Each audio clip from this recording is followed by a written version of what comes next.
चलिए अब हम लोग देखेंगे क्या, धमनी और शिरा में अंतर। ठीक है, धमनी और शिरा में अंतर। धमनी किसको बोलते हैं आप लोग समझ गए? ठीक है, धमनी जो ये सब मोटा मोटा जो देखते हैं ना, ये सब क्या है, ये मोटा मोटा महाधमनी इसको। ठीक है, धमनी तो होता है ना, धमनियों का धमनी क्या बोलते हैं इसको, महाधमनी। ठीक है, यहाँ का जो नस होता है ना बिल्कुल मोटा होता है, ठीक, ताकि वो पूरे शरीर में क्या होगा, ब्लड सर्कुलेशन ज़्यादा करेगा। ठीक है, उसको महाधमनी बोला जाता है। ये सब क्या है, ये महाधमनी हो गया। और छोटा छोटा साइड से जो निकलता है ना, इसको हम लोग क्या कहेंगे, शिरा कहेंगे। ठीक है, उसको हम लोग वैन भी कहते हैं। ठीक है ना, तो चलिए हम लोग उसका अंतर जानेंगे, धमनी और शिरा में अंतर। धमनी से शुद्ध रक्त पाया जाता है। ठीक है,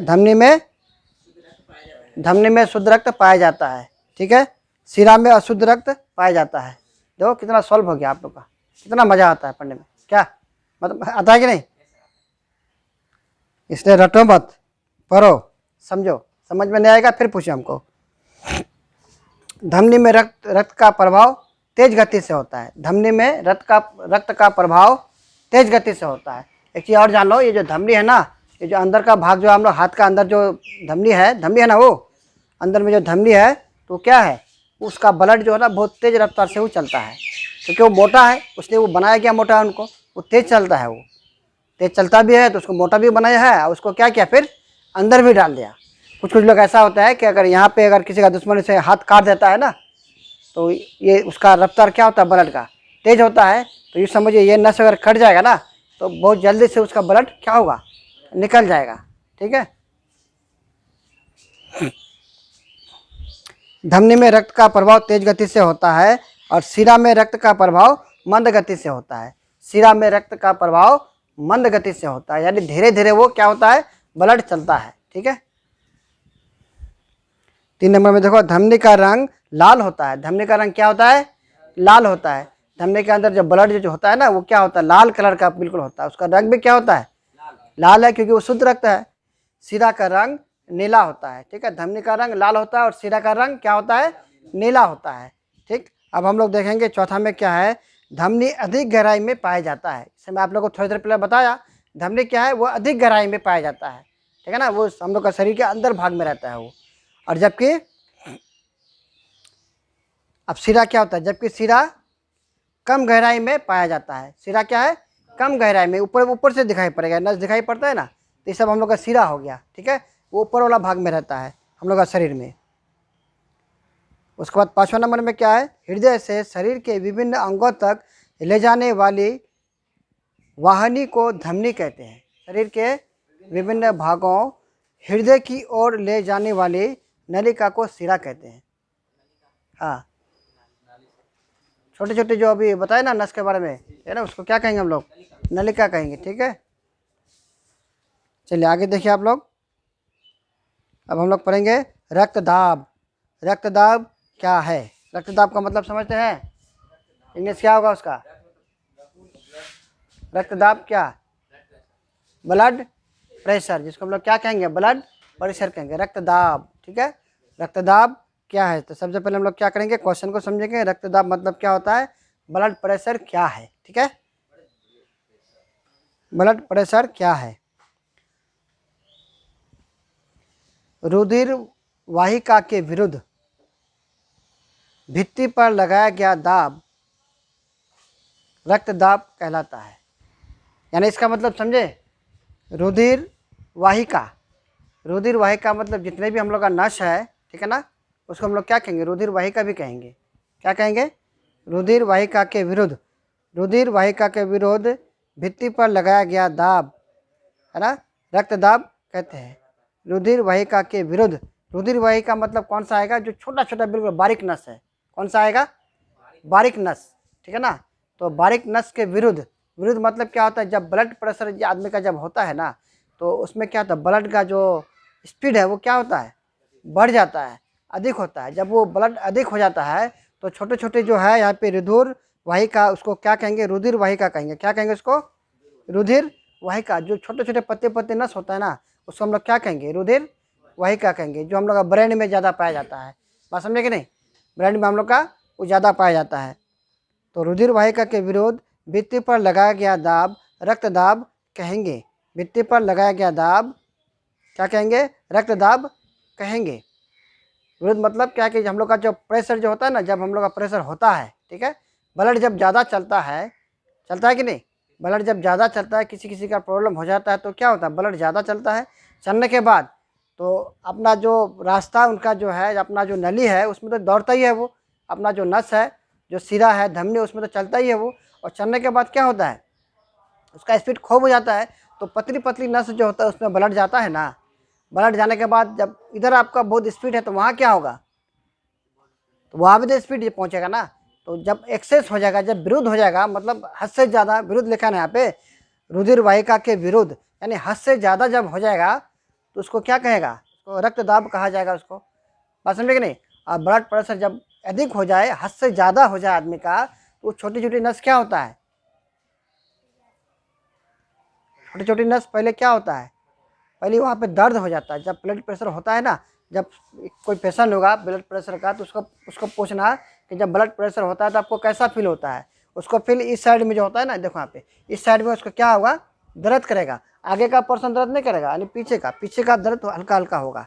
जब एक्सेस हो जाएगा तो आगे वाला भी करेगा। तो स्टार्ट कहाँ होगा, पहले पीछे से होगा, पीछे में क्या होगा, दर्द होना शुरू हो जाएगा।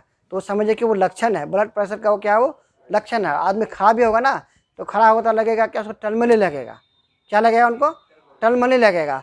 मतलब लगता है कि अब गिरने का है, लेकिन गिरेगा नहीं, गिरने का है।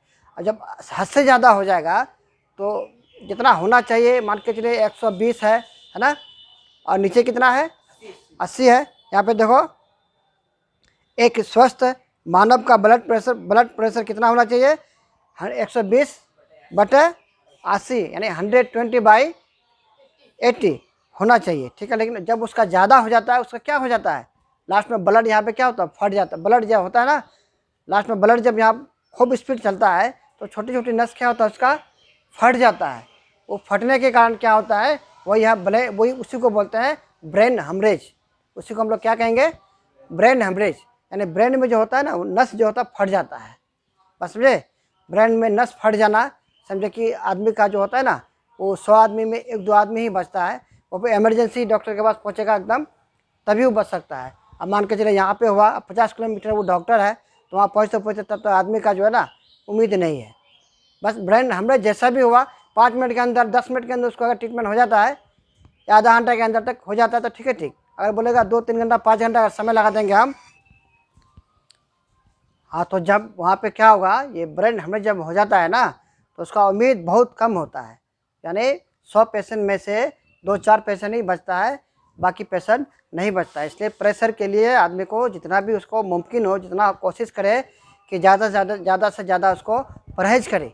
परहेज जो है उसका 1 नंबर दवाई है।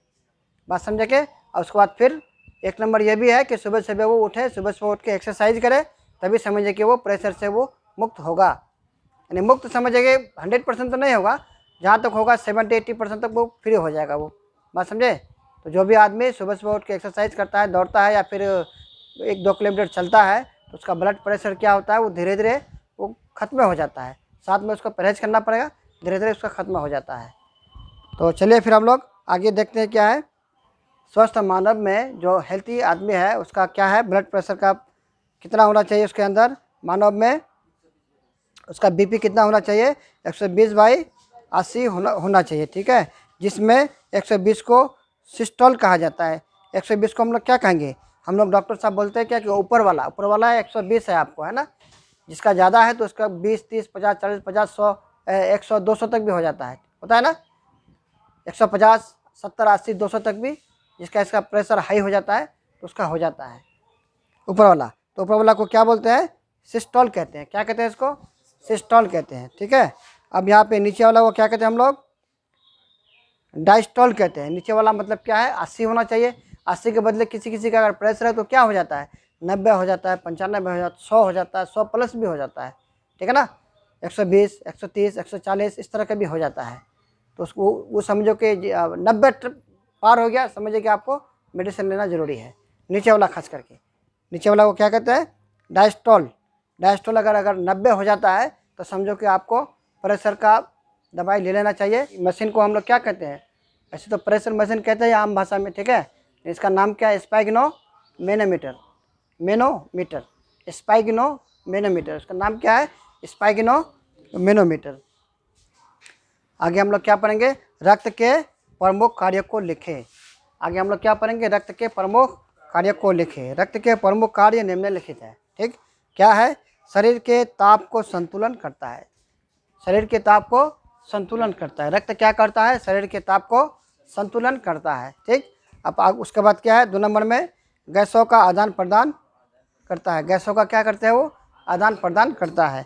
वहाँ तक भी ठीक है। श्वसन क्रिया के दौरान जब हम लोग सांस लेते हैं ना, सांस छोड़ते हैं ना, बना कार्बन डाइऑक्साइड गैसों को फेफड़ों तक पहुँचाता है। ठीक है, बना कार्बन डाइऑक्साइड गैसों को क्या करता है? वो फेफड़ों तक पहुँचाता है। 4 नंबर में क्या है? शरीर को रोगों से सुरक्षा प्रदान करता है। अब 5वें नंबर में क्या है? फाइब्रोनोजने एंजाइम रक्त को थक्का करता है। एंजाइम रक्त को, ठीक है, क्या करता है? थक्का करता है ना। ये आपको एक तरह का कोशिका है, वो रक्त को क्या करता है? वो थक्का करता है। ठीक।